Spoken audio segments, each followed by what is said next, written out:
Wolfpack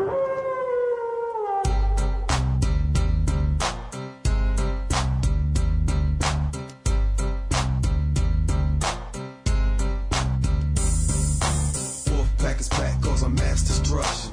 Guess who's here? The bad boys are wrestling. Testing competition, win the war, that's their mission. Not no mercy, see the ring start the street. If you don't know, you better find out the Wolfpack. Here to prove a point, number one, just believe that you don't want to tussle with them or be avoided them. Come in the ring with them, you're never walking out again. So you're back on the Wolfpack. Don't turn your back on the Wolfpack. Don't turn your back on the Wolfpack. Live from the CSB studios in Stratford, Connecticut, it's the Zuki and Ruggs Show, recapping Super Bowl 50 on this episode of our show. And to my left, my partner, the one and only Zuki. How you doing today, Zook? Doing great, partner. Doing better than Cam Newton and the Carolina Panthers, that's for sure. I'll say. I know what it's like to feel like you just got hit by a truck. Cam Newton certainly did. That's for sure. During, before, and after the game. Yeah, lots to break down.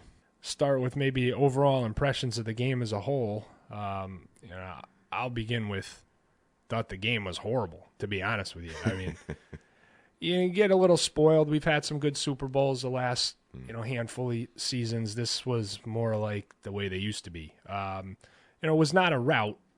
It was a tight game on the scoreboard, but I don't think the scoreboard told the whole tale. I mean, I just never felt that Carolina was ever really themselves during the game, and it showed in a lot of different ways that we'll get into as we break the game down. Thought the officiating wasn't good. We always talk about officials in these big games, and that's sad in its own right, but I thought the game was not well officiated. Not the worst game I've seen, but some bad missed calls and questionable interpretations of the rules, which we always seem to have in these big games, and it made a big difference in some of the things that happened subsequently and in the outcome. Commercials, nothing special. Halftime show was okay. Wasn't one of the all-time best ones that that I've seen. As a whole, a little disappointed, especially for the silver anniversary edition. And Zook, I'll put it to you. What do you think? What were your takes on the game? Well, you wrapped it up right there, partner. It was just sheer domination by the Denver Broncos, and what this Super Bowl displayed was one team wanted it more. The Denver Broncos succeeded in breaking the will and the spirit of the Carolina Panthers. And I got to say, I'm quite surprised for a team that was 17-1 coming into the game to just not want it as badly as the other team. Listen, I think the better team won. The best player in the field was completely neutralized, and he didn't show up. I mean, listen, it wasn't all his fault. We can't blame Cam Newton entirely for this loss. But it doesn't help. You have to protect the football, and he didn't do so. He took some sacks, and if you're going to take a sack, fine. It happens. Happens to the best quarterbacks. Happened to Tom Brady, Peyton Manning. Everybody gets sacked, but you can't lose the football. You can't, especially deep in your own territory. You cannot let the other team rip the football away from you.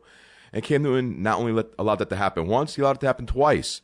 And there was just certain plays we can point at that shows that the Panthers just didn't want it as badly as the Denver Broncos did. The Broncos executed on defense. Peyton Manning, he did throw one pick. And I tell you, that kid had a great game. What's his name? Coney Ely, I believe his name. Coney Ely had a tremendous game. That kid looks like he's going to come up and be a great player. I mean, you can't judge by one game. And the Super Bowl is infamous for having these guys show up and then they disappear. Look at last year with that kid Chris Matthews in Seattle. He had his monster game against New England. Seattle ended up cutting him. He was on Baltimore by the end of this year. So Timmy Smith, of course, if you really go back, that's going to the Washington Redskins. Of course, Redskin fans know about that. But anyway, Bronco fans know about that too, if you're old enough. So listen, Peyton Manning took care of the football for the most part. Didn't make stupid plays. C.J. Anderson, as we predicted on our last show, did what he had to do. They didn't do too much of that outside running stuff, pitching to the outside. They ran straight at the Carolina Panthers and to success for the most part. And of course, it was cultivated with that touchdown late, which was the final death nail for the Carolina Panthers there. So that's what we saw there. I'm just very surprised how ill-prepared the Panthers looked. They were, and I questioned the play calling. I didn't think they called enough design runs for Cam Newton. I think you saw very little of that. You only saw it in that, not to cut you off, Rox, I'm sorry, but you only saw it in that one drive, their lone touchdown drive. You know, they had some plays where they were a couple fake play, a couple option plays, and they worked, and they had a tremendous drive. And, you know, you're right. And then after that drive, they just got away from that. You're 100% right. I agree. I think there was two things Carolina wanted to do going into this game, and the first one was run the football, and the second was play with the lead, like they had done. I mean, they showed the stat early in the game. They jumped both opponents in the playoffs and were able to basically put the game away. Yes, Seattle made a big push kind of comeback in the second half of the game in the divisional round, but that game was never in question, though. Yeah, I didn't feel it like that they were going to actually win until, you know, maybe after the fake punt that Seattle had. You know, you got a little nervous if you were a Carolina fan, but they didn't do either one of those things. They had to play from behind the entire way, and you know, they were not, as you said, prepared properly to do that. They, you know, had several opportunities to get into a 2-minute or a 4-minute offense, and they looked terrible. I mean, Cam looked like he was the first time that he ever ran a 2-minute offense. Well, not to cut you off. Again, I'm sorry to step on you, but it's you know, like you said, Ruggs, it's the first time he ran a 2-minute offense in the Super Bowl. Cam had the deer in the headlights look, and that was one question that the media asked. We discussed a little bit on our last show, and that was the question. Will Cam have the deer in the headlights look? Will he play that way? And he did. You know, I agree with you to an extent, but it was more than that. I've seen the deer in the headlights looks. I've seen Rex Grossman play in the Super Bowl. I've seen. That's embarrassing that we even have to. I've seen David Woodley even going way back playing the Super Bowl, starting a game, which he was not ready to do that. You know, and it showed throughout the game. This was he just, and I know he got hit, and he did get hit, but he just didn't look. I want to say he looked out of shape. I mean, he didn't look conditioned to play this game. He looked like he was huffing and puffing. He didn't look like he had any excitement. If you're Cam, I didn't once see him pointed for a first down. And they got some first down. I mean, they didn't do a lot, but they got some first downs. Yeah. They had a couple of big plays. You didn't see him running up to the line, pointing first down. You didn't see him. And I could not believe when they got the ball inside the 1 down 10-0 that he handed the ball to Stewart. I mean, yeah, it doesn't matter. You score the touchdown, but I thought that was symbolic that he could have just reached his arm over from the snap and scored. I mean, there was no way they were not scoring on that next play if Newton takes the ball and goes over. And I thought he was going to go through a tirade in the end zone, hand the ball to a fan. I thought, wow, they're in this game. I saw the way they scored and the way they just kind of, you know, limped back to the sideline. And I said, man, they're not the same team today. And a lot of it was getting hit, but I don't know that they took the game seriously enough and worked hard enough in the 2 weeks they had. And I think that week off, that extra week may have hurt them. And, you know, Denver certainly knocked them out, but not in the first half. I'll buy that in the second half. I don't buy it in the first half. 13-7 game. They're trying to go down, at least get 3 points on the board. They're going to get the ball right back. They're trying to go basically 2 for 1. Because they're going to double down on possessions, which is why they deferred the opening kickoff in the first place, was to get a situation like that. And they just ran out the clock because Rivera looked over, and you know you could see Cam Newton just wasn't going to get up to the line. Yeah. So they just basically ran the clock out and gave up that possession. A couple things I'll touch on. You know, I know you're saying he looked like he was out of shape. I think it's nerves. I think it's clearly nerves. You could see that Cam Newton was. handled himself in a very unprofessional way. I'm sorry. Before the Super Bowl, during media week, he was unprofessional. There's interviews with him being short and kind of, nasty to the media. Nasty was even a little strong, but just being kind of aloof to the media during media week there, media day. The way he was dressing was just ridiculous, trying to divert attention from the game and put it on himself. Just immature. He handled himself so immature, and I think the game got to him. I think the game was bigger than him. And here's a guy I honestly thinks he's bigger than the game. Did he really need to wear the MVP gold shoes in warm-ups? No, he didn't. He thinks he's bigger than the game, and the game ate him up. And the game, this game will eat you up. It will eat you alive. This is the Super Bowl. It really will. The pressure is incredible. I mean, I can't tell you as a player, I've never played in one. I wish I did, but I never have. Let me just put it to you like this, though. Think about it like this, Ruggs. We're fans, right? Think about how nervous and excited we are waking up Super Bowl Sunday with our teams in the Super Bowl. Oh, yeah. Now, multiply that by about 100 freaking million when you're actually playing in the game, okay? So that's how I can put it to people so they can understand. And it ate him up. I'm sorry. It consumed him. He wasn't himself. And a couple of the plays he made, magnify that. They embody that.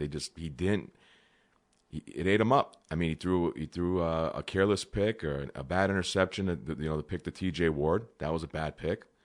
Hey, his teammates didn't help him out entirely. They dropped some passes. I'll let Ruggs touch on a play that he pointed out that I actually kind of disregarded as it was a big play, but when you watch the replay of it, you can see the point I'm trying to make as to why Carolina didn't want the game as badly as Denver did. So let's you know what? I want to get away from really quickly. I think it's the first 11 minutes here. We're just talking about how Carolina lost the game. I would like to talk about how Denver actually won the game. Yes, they should. They did. Let's not. Denver didn't win this game by accident. I know the first 10 minutes or so, we're making it sound like Carolina gave this game away. They did not. They did not give this game away. Denver was the better team. They earned it, and they won the game outright. But there are some things Carolina could have done to make it a more entertaining Super Bowl. Maybe we could have talked about the game instead of Beyonce's little Black Panther party at the halftime show that luckily I didn't watch. There's things Carolina could have done to perhaps win the game. 3 turnovers is a killer, though, Ruggs. You can't turn the ball over. When you have 3 turnovers, I'm sorry, you're not going to win the game. And that's the end of this. That's it. You can't allow yourself to get 2 strip sack fumbles deep in your own territory. 1 for a touchdown, then 1 for a 2-yard touchdown run by C.J. Anderson, and then the 2-point conversion later to ice the game. You can't do that. You can't. You can't. Okay, you throw 1 pick, fine. You threw a pick. Peyton Manning threw a pick too. So, but you can't do that. I kind of knew the game was over with the touchdown, the strip sack touchdown recovered by Malik Jackson. You can't do that. Any Super Bowl you look back historically, where there's a defensive touchdown, that team wins. End of story. But great job by the Denver Broncos, and they just. I wish there was more to talk about during the game, but what do you think, Ruggs? I'll say this though. Turning points of the game, besides obviously, let's be honest, the fumble touchdown was very early in the game. First quarter, very early in the game. And Carolina, as we said, came back, scored the touchdown. They had a great drive, scored a touchdown, make it 10-7. Then, something we were talking about before we got on air was I really thought Carolina was starting to build some momentum after the touchdown drive. And the Denver got the ball back, and Luke Kuechly, very reminiscent of Cam Chancellor in Super Bowl 48, leveled Demaryius Thomas. And we never heard from Demaryius Thomas again. Not that we heard from him in the playoffs anyway, which is crazy. But he levels them. And I really thought, wow, maybe Carolina now is building some momentum. Maybe they're going to take this game over. And I thought they did with that hit, Ruggs. But obviously they did not.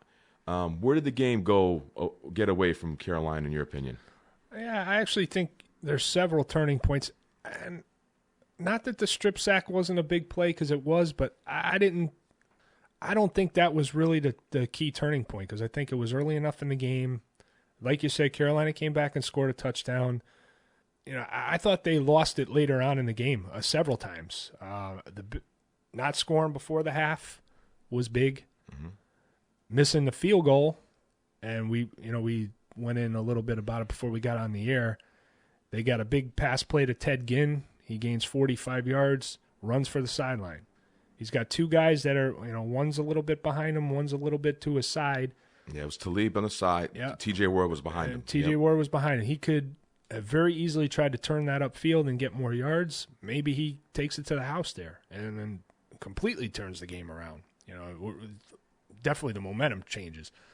He doesn't. A few more plays get run. Gano misses the field goal. Another huge turning point there. It takes it would have taken it from a 9-point game, 2 scores, to a 6-point game and a 1-score game. And they don't get any points at all on the drive. At the time, it's like a throwaway play. Ogden's just running out of bounds. But when you end up not scoring on that possession, then it's magnified a little bit when you look back in hindsight. There was several third down plays that they seemed like they were always in third and more than 5 yards to go. Yes. And there were several times when it looked like they were going to get the first down and they would either drop a pass or get tackled a yard short of the first. There was just, when the punters were out as much as they were out in this game. It kind of plays to how non-entertaining the game was, and it just seemed like Carolina and Denver's offense really didn't do much either. I don't want to give, and Carolina's defense did play pretty well. And then, but obviously the one everybody's talking about is Cam not jumping on the fumble. Oh, yeah. And, to me, that didn't change the outcome of the game. But, it iced the game for Denver. It iced the game, and it certainly was not Yeah. a shining moment for Cam Newton. No, well, obviously he's been critiqued and criticized and scrutinized, every adjective you can use to describe it. It was not exactly a shining moment for the MVP of the league, and deservedly so. As I said, that was a big. You know what it is, Zook? Think of it in like a military term. Cam Newton is somebody who is going to be maybe capped out as like a 3-star general. Seriously. There you go. There's these moments of like valor that you don't think about, and they give you these tests and these quick decisions and what would you do kind of tests when you're in that position going to be a 4 or a 5-star general. Right. And you can't, there's no preparation, there's no studying for it, there's no, all right, well, this is what I'm going to do. It just, bang, you're in a situation, you do one thing or the other, and he did the wrong thing. He's got all the talent in the world. He'll probably go on to have a super career. He's on that trajectory. Very well, maybe hoisting a trophy. Everybody's going to say, that really wasn't a big deal, and what he did in that Super Bowl. But if those kind of things happen, there's no way you have time in that situation to say, well, next time I'm going to get on the ball. You're going to do the same thing because that's just what your insides are made of. Well, good points, Ruggs. You're 100% right. And you heard Von Miller, I believe it was, or was DeMarcus Ware, I forget now, said he knew that if he dove for that football, we were going to knock his freaking head off. And he didn't want any part of that again. And that goes back to the point of the Denver Broncos just breaking his spirit. And they did it. They did it successfully. I love him, but he doesn't have time to say he knew. You don't know anything. You do it or you don't do it. It's a reactionary thing. Yes, absolutely. It's a 1-second reaction you have. Absolutely. If somebody's in a burning building and you have 1 second to either jump in or jump out, you're not thinking of anything. He jumped out. That's just what he's made of on the inside. That will never change. Yeah, that's almost like a stigma. It's going to stick to him. He's going to have to shake that off. It's true. It's true, Ruggs. It is. And, but the bottom line is, there's the Denver Broncos, they played a better game. The defense was incredible.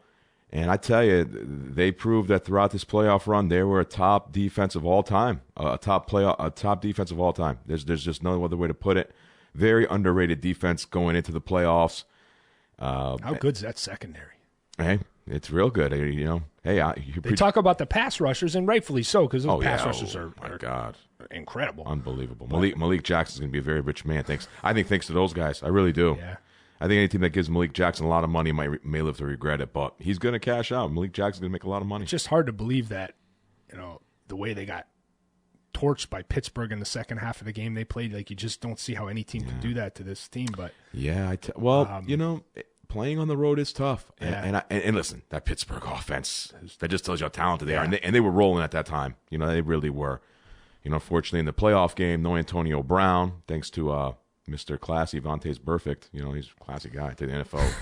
The NFL should be proud to have a guy like that on the friggin' field. Yeah, I mean, and every team has kind of that one team that just is a bad matchup for them and gives them fits, and that's Pittsburgh with Denver.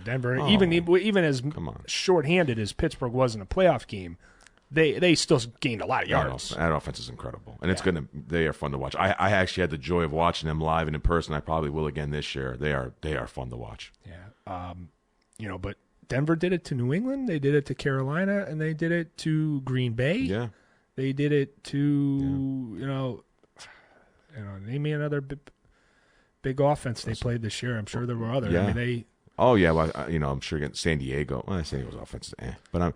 Go back to it. Then, they shut New down England. Some elite New England, they twice. played okay. They played okay against New England the first time in Denver. Yeah, I thought they played real, especially in the playoff game. But yeah, listen, it was a great defense. You got some Hall of Famers in that defense. Pro Bowlers galore. John Elway deserves a lot of credit for building that team. As we said on the last show, he changed the identity of that team. And kudos to John Elway. And I tell you, I go back to what Jerry Krause said. The old Chicago Bulls general manager of those great Bulls teams. Organizations win championships, and they do. I mean, listen, okay, the players play, as we know, but I'm telling you, you got to put players together, and it's got to gel, it's got to work, and John Elway and the Denver Broncos did it, man. He built one hell of a team through the draft, through free agency, and he put it together, and he made some additions, and he made some subtractions, and it all worked. Kudos to John Elway. He did a great job building that team, and the Denver Broncos should be proud. I mean, you know who else deserves some kudos? You, Zuki, because you nailed that game exactly the way they needed to win that game. They needed to control the ball, not make any turnovers. You said it, Peyton Manning, don't throw that pick six. I'm so smart. He controlled the football. He game managed the game exactly how you did. And Denver wins games ugly. They make you ugly, and they did it to Tom Brady. Yep. They made that New England offense look ugly. Yep. They made this Carolina offense look ugly. It's on, yeah.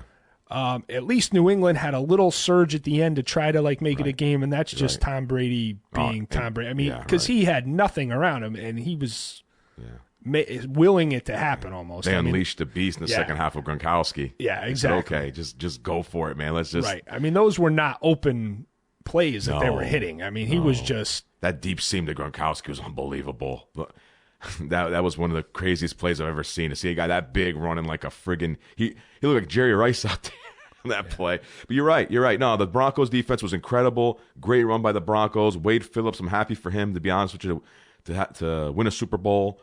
Gary Kubiak, a guy who, I tell you, I got to give Kubiak credit. And I think it's garbage. I heard some, media outlets and reporters alike. I don't know. I forget if it was the NFL Network or whoever, or somebody else, some other garbage. And that's what it is. It's garbage. Calling Gary Kubiak the worst head coach to ever be in a Super Bowl. Come on. I mean, that's just a joke. Now he's the worst head coach to ever win a Super Bowl. You know what? This is a guy who not only won 2 Super Bowls as a coordinator with the Denver Broncos, he went to Houston and turned around a sad franchise. That franchise was sad. He went there and turned them around and made them a playoff team.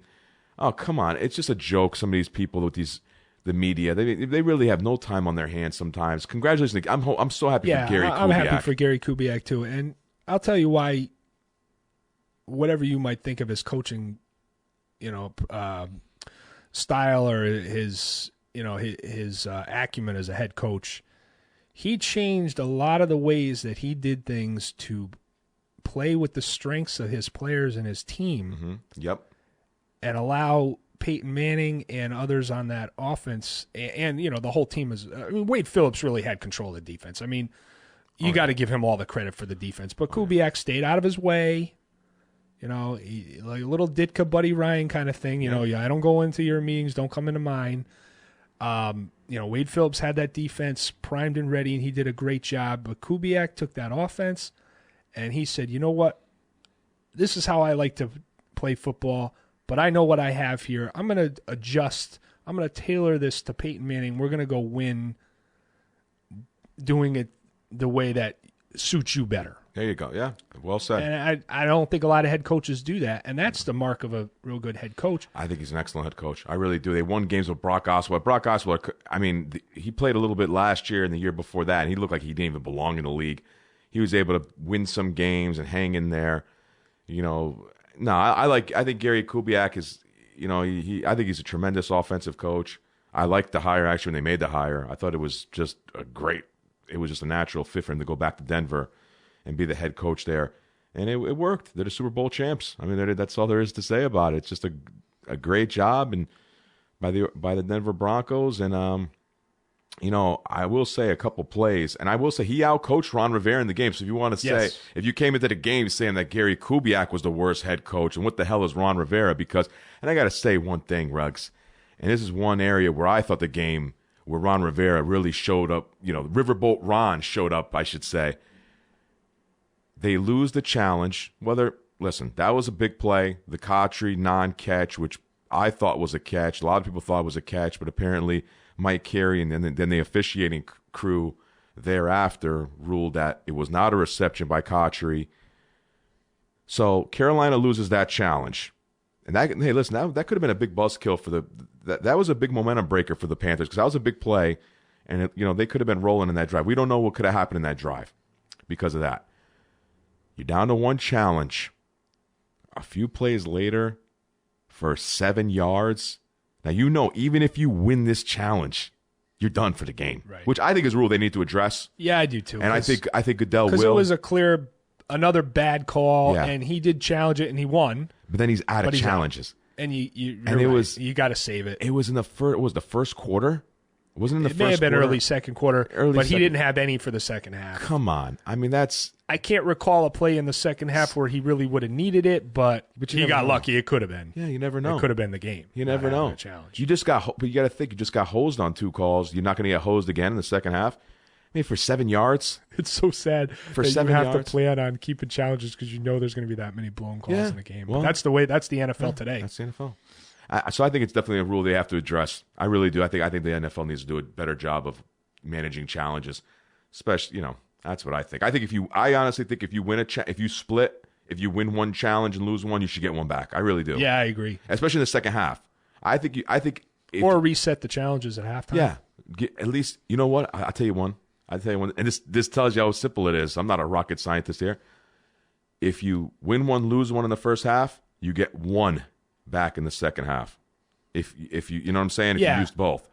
I just think that's fair. There's definitely some ways they can do something like that. Address it. But those were turning points of the game right there. It's just what are you gonna do? Just not a very good Super Bowl, to be honest with you. It just I think this is our 3rd Super Bowl we've covered, partner, and 2 of them have been horrible. Have not been very good. Last year's was pretty good, but these last 2 have not been very good. But I want to touch on the post game. Yeah. Let's get to that because we've pretty much covered all we can cover with this mediocre game. Okay, the big story, what everybody's talking about, Cam Newton's post game interview with the media. Listen, in my opinion, I could take it from both ways, from both sides of the fence, if you will. The kid just lost the Super Bowl. Okay, didn't play particularly well. He's frustrated. He's sad. He's got all these emotions going through him. He's already been consumed by the game. We saw that going in and during the game, right? He's been consumed. Okay, the game ate him up. Everything ate him up. The lights, the media, because there's only probably 2 writers in Carolina. So when they were winning all those games, they probably had 2 writers in their locker room every freaking Sunday. I'm being serious. Yeah, it's the market size. I'm serious. It's Carolina. It's not New York. It's not, it's not New England. So he got eaten up. So he's sitting there again, and it's one I gotta say. On our last show, I praised him for maturing and growing up since the 2012 season, where he would sit there and pout during post-game conferences, and he would have the towel over his head, the hood on, and he would give short, aloof answers to the media. Which, hey, screw the media anyway. I don't care about their feelings. But the point is, there's a certain way you conduct yourself. And he just did a poor job of doing so, in my opinion. I understand. I heard the audio in the back. There was some Broncos behind him bragging about how they were talking trash to him. The NFL, I mean, there's multi-billion-dollar company. In the setup, it's like palatial there at the Super Bowls. Yeah. Can you put the two teams in a different room or a different area to do interviews? I agree. That was a poor job of the NFL. So I could understand that. If I had just lost a Super Bowl and I heard some guy behind me under the team talking trash about me, saying, "Oh yeah, we did this to him. We knocked him around. He was a little girl. He was crying like a little girl." I'd be a little upset too. I'd say, "You know what? Screw this. I'm getting out of here." Just say, "Hey, look, let them finish, and then I'll go," or do something. You could take. There's ways to take a little bit higher of a road, but I do agree that was that's poorly, terrible by the NFL. Exactly. So I can look at it from that angle too, from that perspective as well. I understand, but you still have to sit there. You are the future face of the NFL, Cam Newton. You are the future of the league. Peyton Manning may be done, most likely done. In my opinion, I think he is. Tom Brady's 38. Drew Brees is 37. Who else do we got? I mean, there's some guys around, but you are, pretty soon, you are the face of the NFL. You're the MVP of the league. It's a Super Bowl 50. It's like you're the MVP. Come on, man. Be the man here. Okay, the game's over. You stunk it up. Sorry, you did. You stunk it up. Okay? But at least sit there like a man and say, "Hey, this is what happened. Answer the questions and explain to the fan." You're not even just talking to the media. You understand? You're talking to the fans. You have a responsibility to your fans, to the fans of the game, and say, "Hey, this is what they did. This is why I played bad. I didn't jump on the ball for this reason." Just come on, say it. Say, "I'm embarrassed. So this is why I'm sitting here with a friggin' towel over my head. I'm embarrassed the way I played. And I'm sorry to the fans of the Carolina Panthers, the true fans. I'm sorry. I went out there. I tried my best. But you know what? I put up a stinker. And I'm sorry. I had a bad day. And that's it. That's all you really got to say. Just tip your hat to the Broncos. Say, hey, their defense, they did it. They have a great defense. I never played a defense like that. They punched me in my mouth. And you know what? I didn't know how to punch back. They punched me in my mouth, and I couldn't punch back. And that's it. Take it like a man. Be responsible. Again, it's a bad position to put a kid in. Put anybody in. I shouldn't even call him a kid. He's a man. I shouldn't call him a kid. He's not a kid. That's an excuse. But that's your job. You want to make the money. You want to be you want the notoriety. You want the attention. When it's good, well, you gotta suck it up and face the media when it's bad too. It's like a marriage, And I know about stuff like that. I haven't been married, but it's for better or for worse. Better for worse. It's the same thing with the media and sports, man. It's for better or worse. You got to look a guy. It's like life. You got to look a guy in the eye when things are good. You got to look a guy in the eye when it's bad. That's life, man. So, it just proves that Cam Newton is just he's still got some growing up to do, and he's just when you're this is just a generational thing, man. When you're spoiled and you feel entitled. Yeah, I think that's what it comes down to. Rather than stand up and be a man and just say, "Hey, this is what happened." That's it. And I gotta say one thing before I turn it over to Ruggs. What's disgusting, I mean, it's just the way our country's going. Really makes me sick. Again, with the racial thing. Listen, is that what we're going to default to now with every situation in life, in sports, where we can't criticize a black man, a black athlete because he's black? Now it's racial. I mean, that's just such a weak argument. And I'm tired of it. It makes me sick to my stomach. I'm tired of it. Stop it. Okay? Was it racist that Cam Newton won the MVP? Was that racist? A bunch of white guys in a room voted for Cam Newton as the MVP of the league. Is that racist? Is it racist that Cam Newton's all over Gatorade commercials and he's all over is that racist? Give me a freaking break. Grow up.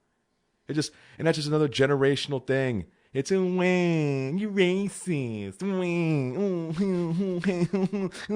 I'm calling my mommy. You racist. You're sexist. You're this. You're that. Shut up. Grow up.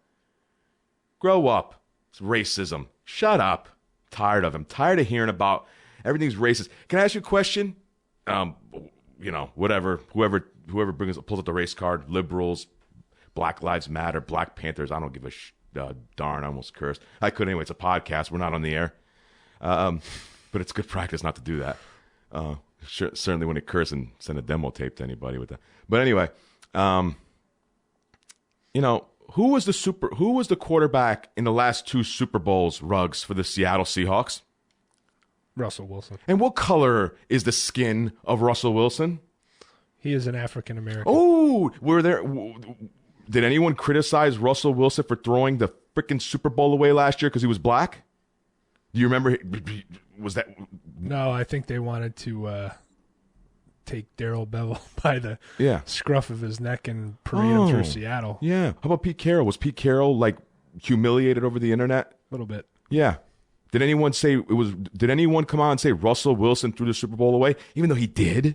He did, didn't he? Yeah, he did. I think Russell Wilson threw that pass to James Butler. Yeah, I think he did. Right? Remember? Am I wrong, Ruggs? Or do I have racist selective memory? Am I racist for pointing that out, that Russell Wilson threw the freaking Super Bowl away last year for the Seattle Seahawks? No, and come on. So stop it. Was the media all over Russell Wilson?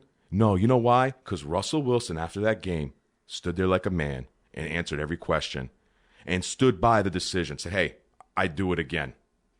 I would do that. I would call the same play again. He stood there like a man after throwing away the Super Bowl. Imagine how Russell Wilson felt. Are you kidding me? He probably felt like just as bad as Scott Norwood. Scott Norwood missed a 47-yard kick. Russell Wilson was on the 1-yard line and threw the freaking game away. Did anyone kill Russell Wilson because he's black? Or no.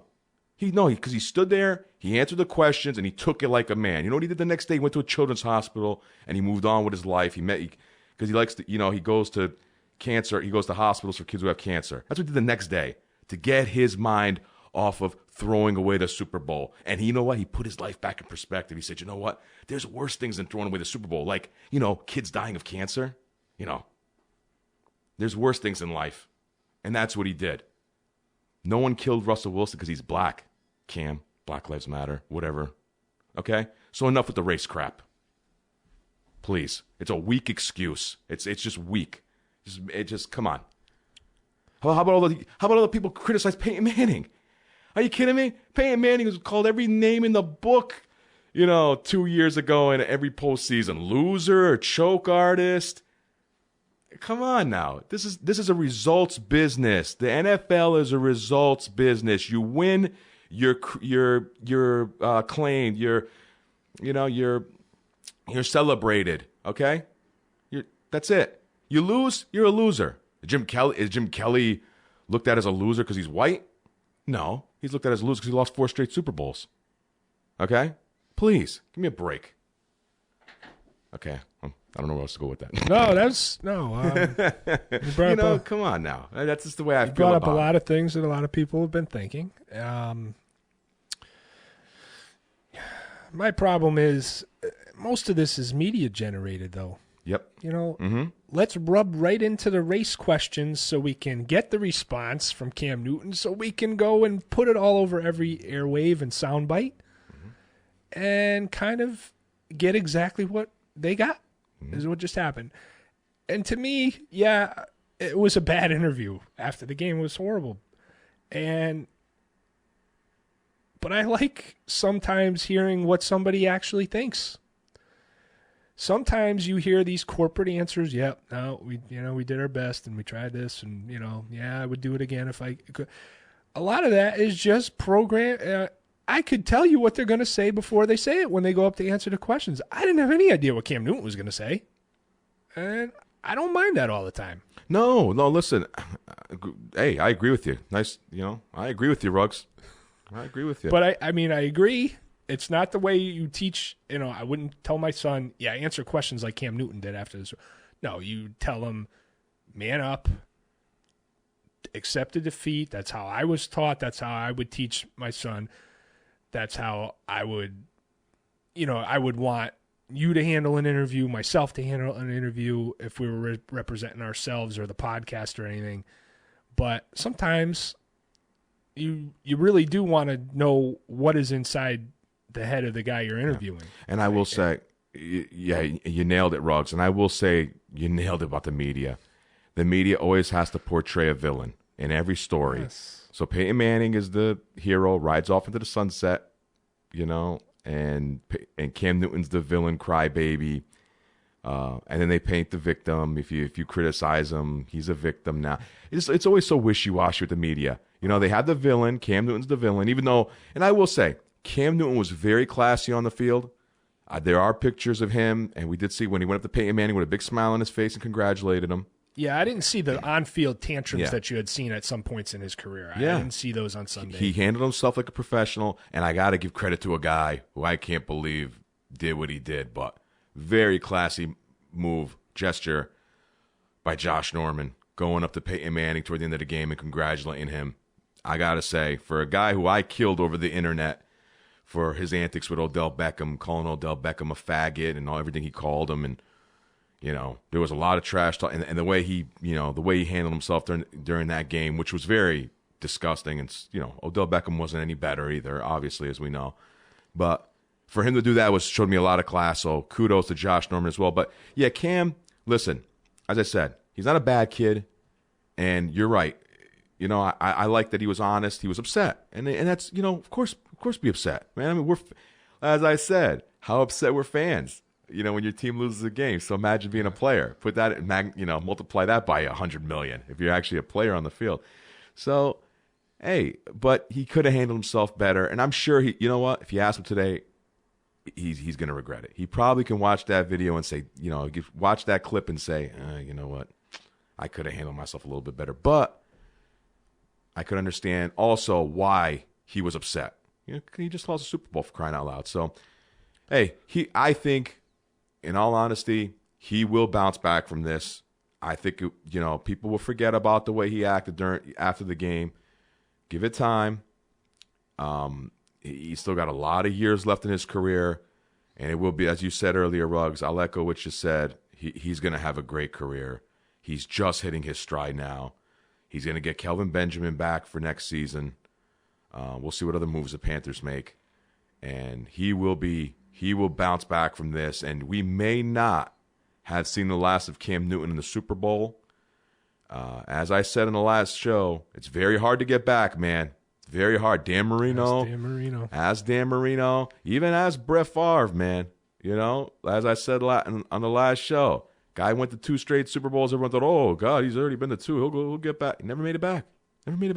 For 10 years. He played for longer than 10 years. What am I talking about? He played for another 13 years. Never got back. So it's very difficult. But, I think Cam will be all right from that. I think he'll bounce back from this. Yep, and, kind of piggyback on that, Zook. I mean, we talk about, media has to have their villains and they have their heroes, and now that we're attacking the heroes too, because we go, I'm not saying that there's not some validity in some of the things against Peyton Manning, but man, the timing's so suspicious. Yeah. Let's just let the dust clear and the confetti hit the ground, and let's just jump all over him now, and let's bring these 20-year-old cases out of the mothballs and put them front and center. Unbelievable. Dude, I don't remember the crap I did in college.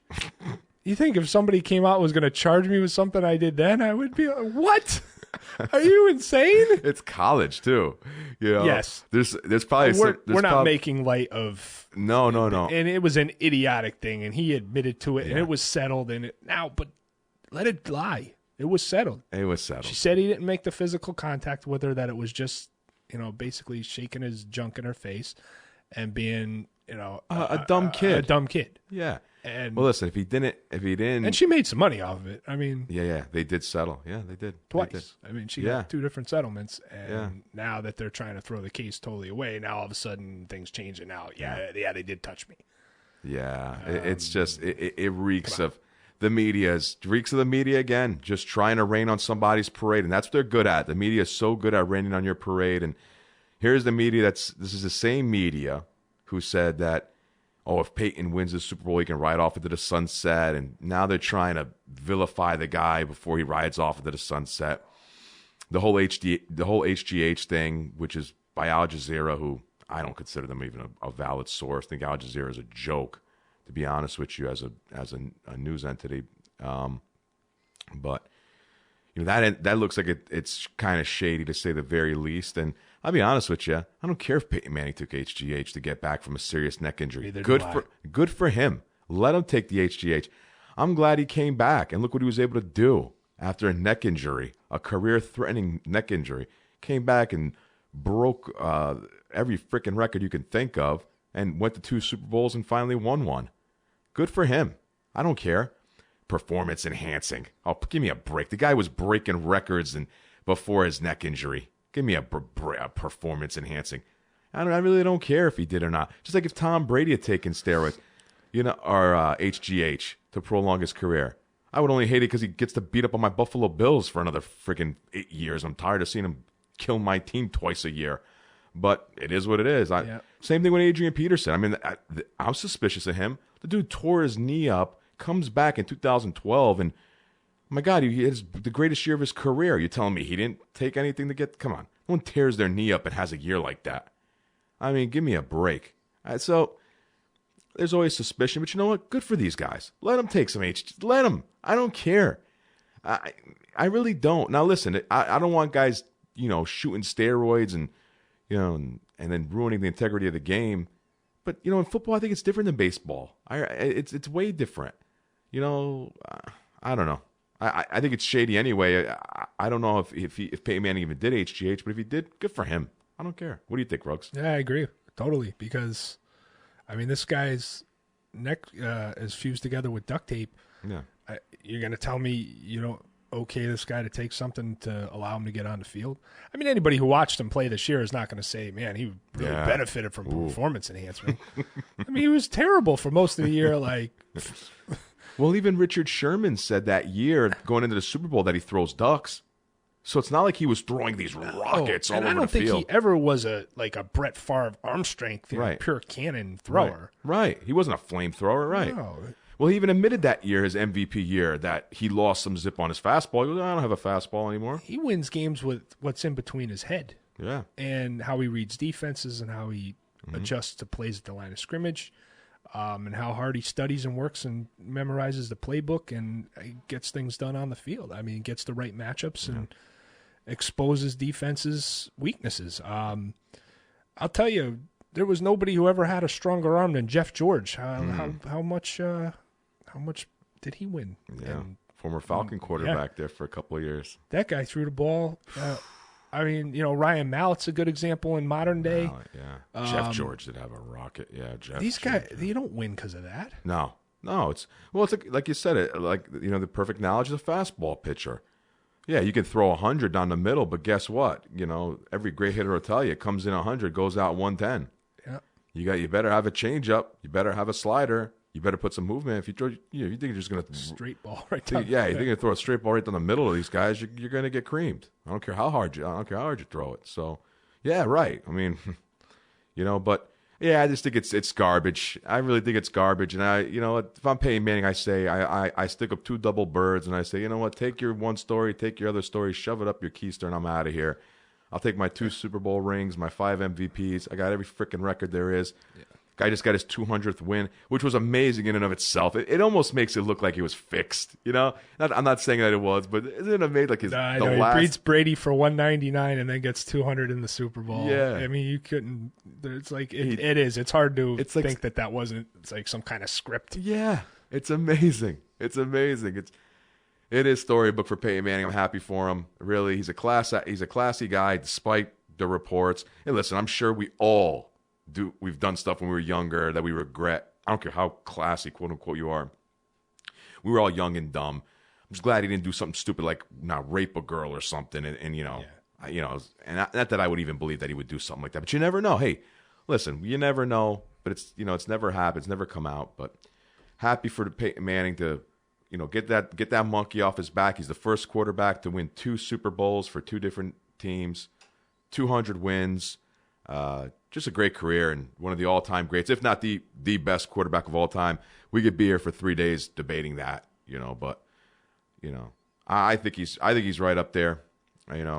You look at he's got every freaking record, most wins for now. Tom Brady will eventually eclipse that next season, probably by week 7 or 8. I think he's got 194. Tom Brady, he's only 6 away. So, probably, like I said, by week 8, Tom Brady will get to 201. But still, I mean, great quarterback, great competitor, like even Bill Belichick said, and good for him and good for the Denver Broncos. They really deserve it. That makes up for 2 years ago when they were absolutely embarrassed in the Super Bowl. Good for them. Just, it capped off a tremendous season. It was a great season because it was wide open, It was wide open. Yeah. Anybody it could really have won the Super Bowl in the AFC. Anybody could have represented the AFC in the Super Bowl, I should say. It was the parity in the league was good. It really was. It was really tremendous. It was a really good season for the NFL, in my opinion. The officiating needs to get better. Yeah. They really have to do something with this. I think the game's getting too fast for the officials. I mean, these guys go out. Yeah, it doesn't help. It doesn't help that they don't know what a freaking catch is. Yeah, and the rules. Come on, rules just have to go back to basics. We talked about that before. Yeah, simplify the receiving rules. Fix that, and the game will be better. I mean, how's Martavis Bryant's touchdown against Cincinnati a touchdown, and freaking Calvin Johnson's catch a couple of years ago against the Bears not? Or I believe it was Golden Tate. One of those weeks had a play where it wasn't a touchdown, but the other.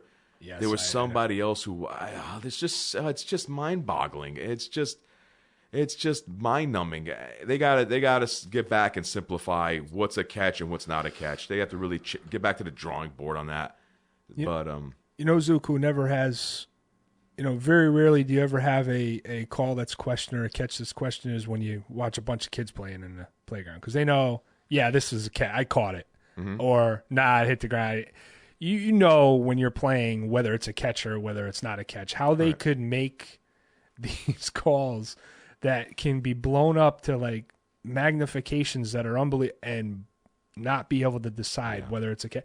It's unbelievable. It's too complicated. It's ridiculous. Did you catch it? Yeah, maybe you got both arms around it. Yeah, maybe it bobbled a little when I rolled over 6 times. That doesn't mean it's not a catch. Yeah. Or the ball hits the ground, it's up against the ground, and my hands are over it, but no, it's not a catch. But but the rules say, you can do that. All right, it's a catch.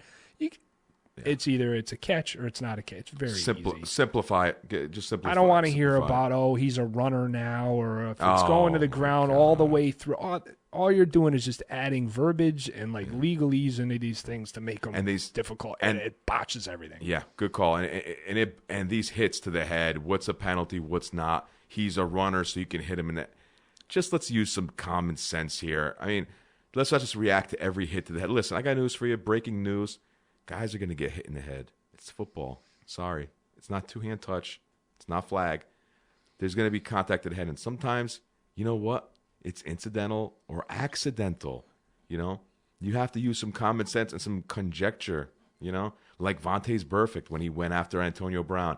He did that on purpose. Okay?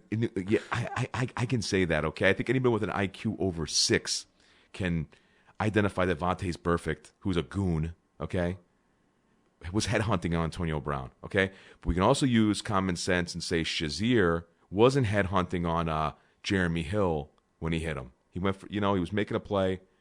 We just got to use some common sense. There's so many, we can sit here all day and talk about it, but there's some things that got to fix in the league and to make the league, better, but as my mic cuts out over here. Hate when that happens. But, we'll see. It was a fun season. Congratulations to the Denver Broncos, and that's that, man. That's that. So looks like, hey, Ruggs, nice day today. Pitchers and catchers reporting, huh? They reported already, huh? Baseball's coming, baby. Spring's around the corner. Hitting 50 degrees around neighborhood before it takes another plunge, I guess, in a few days. But we'll enjoy it. Yeah. Not that much winter left. No. Groundhog didn't see a shadow, Groundhog didn't see a shadow. It's spring training. It should be an exciting time for got baseball coming. Got the Mets reporting. Some stories. Go ahead, whoop it up a little. I know you're itching to. Yeah, the Metsies. Matt Harvey talking about maybe signing an extension. Scott Boras getting to him already. Talk about an extension. Talk about a contract already. Guy hasn't thrown one freaking pitch yet, and Hey, let's get that. Let's get Harvey a 10-year, $299.999 million contract. Let's do it. Let's do it. Boris already licking his chops, ready to cash in on Harvey. Even though the Mets have 3 more years of control over him. Well, let's lock him. Let's do it. But no, it's exciting time for the Mets. I'm excited. Mets look good. Cespedes showed up. He showed up early, taking some BP. So, I'm sure he's ready. He's rearing to go. He wants to have a big year so he can opt out and hit the free agent market. And hey, let's be honest. Let's be honest here. That's what it's all about. That's what it's all about. Listen, I give kudos to the guy who wanted to come back to the Mets. I really appreciate him coming back to the Mets, even when it looked bleak. But he, should be a good year for the Mets. He's very excited. And then you got the New York Yankees, who, I don't want to call them the other New York team yet. They're still the Yankees. But boy, oh boy, not only did they bring in a wife beater, but they got Lon Trust saying that, rich Yankee fans who buy those nice seats down on the field shouldn't have to be subjected to sitting next to poor Yankee fans. Nice. Nice. They're going to crack down on secondhand ticket sales. And, geez, not looking good for the Yankees and PR-wise. But, what are you going to do? I guess that's the Yankees for you. They're kind of, tell you, Ruggs, they come across as snobs, bro, to a lot of people around here who aren't Yankee fans. Kind of snobby. I don't know, partner. You might want to, listen, there's room on the Met bandwagon, partner. Yeah, there's room. I don't know. I mean, I'm the wrong person to ask because I'm, basically an abstainer as far as watching the games. But it's not a. I'm from the. I'm older than dirt, I guess. But no, I'm from the $5 bleachers ticket sale in the old stadium. I've never seen the new stadium. I've never been inside it. I probably never will be inside of it.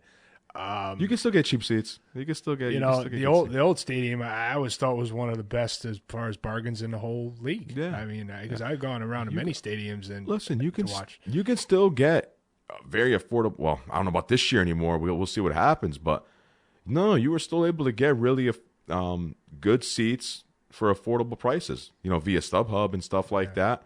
Well, you could go to the stadium and have a good time and not break your bank. Yeah, and I liked baseball before the PSLs and what's happened to where everybody's got to have catered sections and service at your seat and all these kind of things. I mean, and pay $300 for a box seat at a game. It's to me, this is you feel like the guy who goes in and you see your kids playing with all the tech gadgets and stuff, and you're like, man, I'm just out of my element here. I'm out of my league. I'm from a different a different time period. But when I hear things like like you just mentioned with the secondhand ticket sales and not wanting to like mix classes of people at a game, I mean it's eye opening. I'll say that because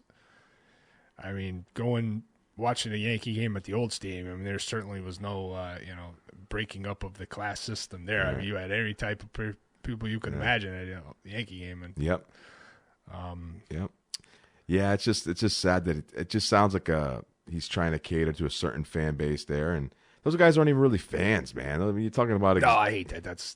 They're not. They're corporate guys. Okay, they could be Yankee fans. I'm not trying to question everybody's Yankee fandom because you're wealthy that you're not a true fan. I know plenty of wealthy people that were passionate Yankee fans. So I'm not trying to go that route, but to do that, especially in our day of age, what else? What I'd say to the Yankees is enjoy having those seats empty. Enjoy the Yes Network. You got your nice little Yes Network. Enjoy, And it's the reason why.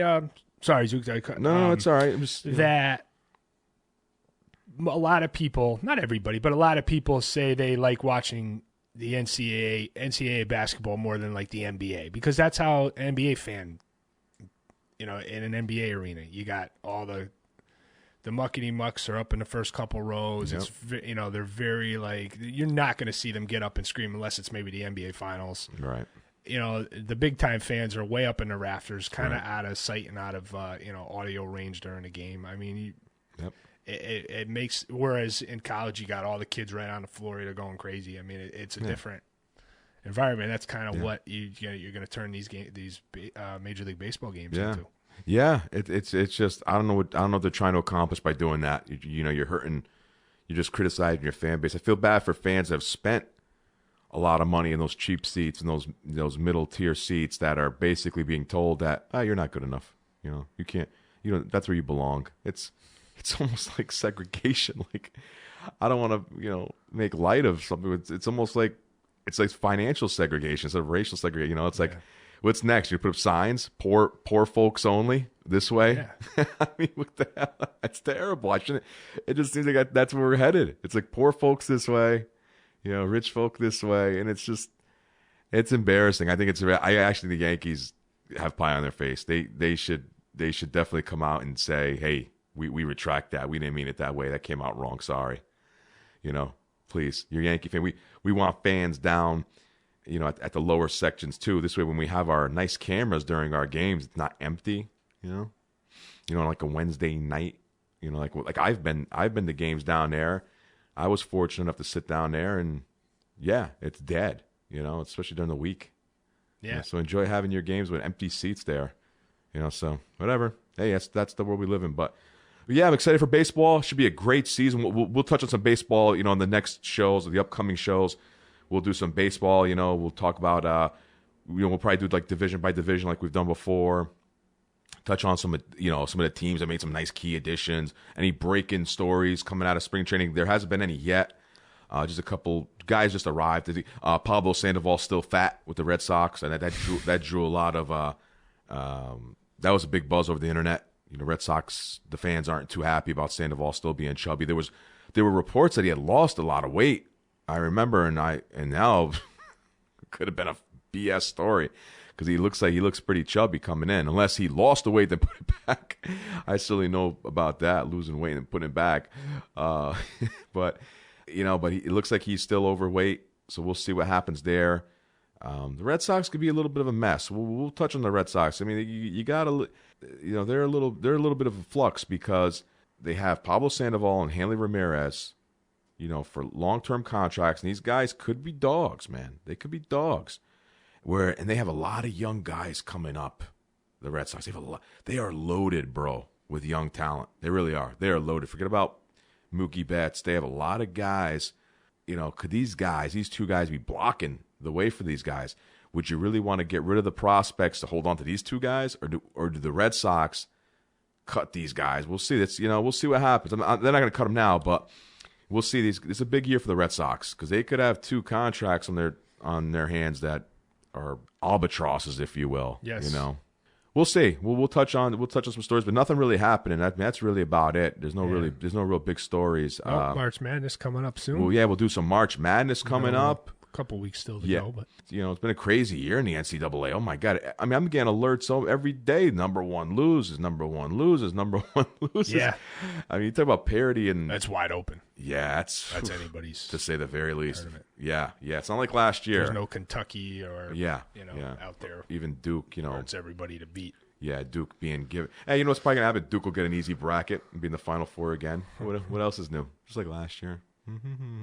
Sorry, Dukies. Duke fans are probably not too happy about hearing that. But whatever. Yeah, it's gonna be cool. We'll do a little NBA, NHL. Come. We still nothing really. No big trades in the NBA, so there's none of you really even touch on there. I wish there was, but the NBA's been kind of boring, right, Ruggs? I mean, geez, Golden State's just dominating. That's what it is. It's a mockery, basically. They're just laying waste to the rest of the league. Cleveland's in supposed disarray or whatever with LeBron and Kevin Love, but all they're doing, they're just dominating the Eastern Conference.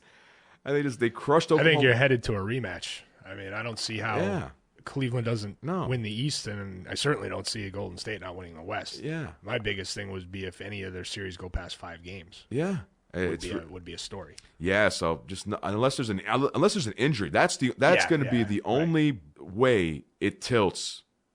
For either Golden State or Cleveland or even San Antonio. San Antonio's got a great team as well.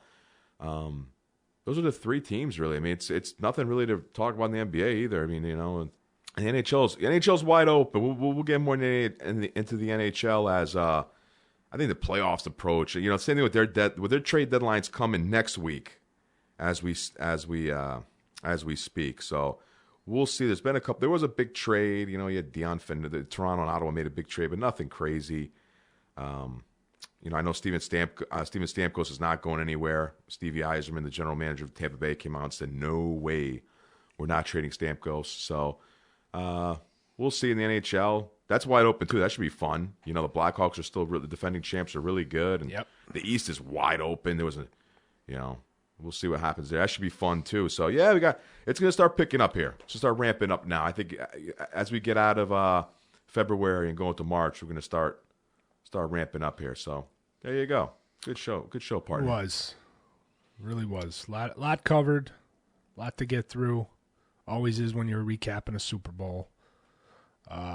But we look forward to talking with you through the coming weeks and months. And I don't know, partner. You think it's a wrap? I think it's a wrap. It's all over. It'd be like Don Meredith and sing it. Oh, that's you. Hey, I can't sing like Donnie. Turn out the lights. The party's over. I'm not going to embarrass myself anymore. Take care, everybody.